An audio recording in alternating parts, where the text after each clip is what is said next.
सारा प्रणाम। सहारा से जुड़े हुए हमारे समस्त कर्तव्योगी साथियों का और सम्मानित निवेशकर्तागण का एक लंबे अंतराल के बाद एक बार फिर से स्वागत है, अभिनंदन है। साथियों, कुछ ज्यादा ही समय हमारे और आपके बीच संवाद हो गया, क्योंकि अति आवश्यक कार्यों की वजह से समय नहीं मिल पाया और इस बीच किसी प्रकार का संवाद आपके बीच न हो पाने के कारण विभिन्न क्षेत्रों से कई लोगों के फोन और कई लोगों के मैसेज हमारे पास तक पहुंचे। किसी ने स्वास्थ्य की चिंता की तो किसी ने हमारे अपने हालचाल पूछे, और मैं सभी अपने शुभ चिंतकों का और अपने हितैषियों का एक बार फिर से आभार प्रकट करता हूं और अभिनंदन करता हूं कि उन्होंने हमारी इतनी चिंता की। साथियों, अपने हिंदुस्तान में अगर विचार बदलने का अगर बात आता है तो पल पल विचार बदलते हैं, पल पल निष्ठाएं बदलती हैं, पल पल आस्थाएं बदलती हैं, और कब कौन पलट जाए इसका कोई ठिकाना नहीं है। लेकिन सारियंस के बारे में ये दावा है कि वो अपनी बात से, अपनी निष्ठा से, अपनी आस्था से इतनी जल्दी नहीं बदल सकते जितनी कि लोग उम्मीद करते हैं। हाँ, ये बात जरूर है कि परिस्थितियों के हिसाब से क्या अंकलन वर्तमान में कहता है, उसके हिसाब से बहुत सारे लोग इस बात को कह सकते हैं कि जो पहले था वो आज नहीं है।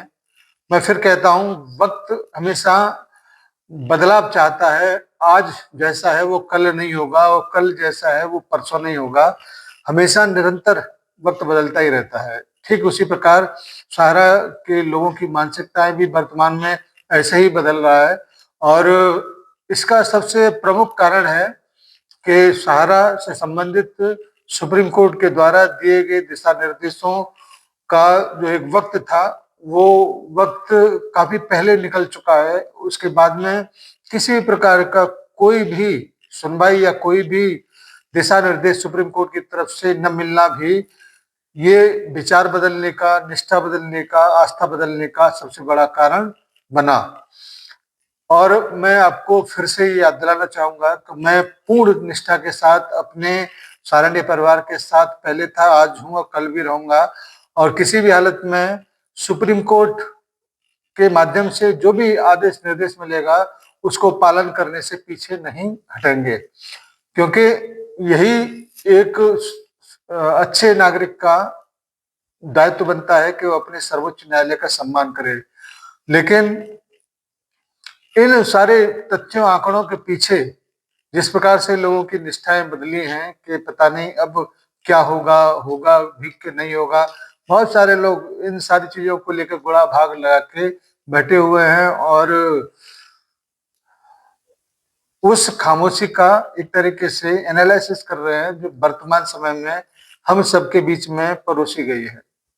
साथियों, मैं ये जरूर कहना चाहूंगा कि जीत सत्य की होती है, लेकिन बहुत मुश्किल से होती है, बहुत कठिनाई से होती है। सारण्य परिवार उन्हीं कठिनाइयों के दौर में है, और निश्चित रूप से इस बात को तय कर लीजिए, आप भी और हम खुद भी तय करते हैं कि जब तक सुप्रीम कोर्ट के माध्यम से किसी भी प्रकार का कोई भी आदेश निर्देश नहीं आ जाता, तब तक हम किसी भी अफवाह के ऊपर, किसी भी बातों के ऊपर भरोसा यकीन नहीं करेंगे। क्योंकि जो 17 सितंबर या अक्टूबर में जो सुनवाई हुआ था, उसके बाद में और आज तक केवल समय जरूर व्यतीत हुआ है, लेकिन किसी भी प्रकार का कोई आदेश निर्देश किसी को नहीं मिला है। यानी कि जहां पर हम 4-5 महीने पहले खड़े थे, आज भी वहीं खड़े हैं।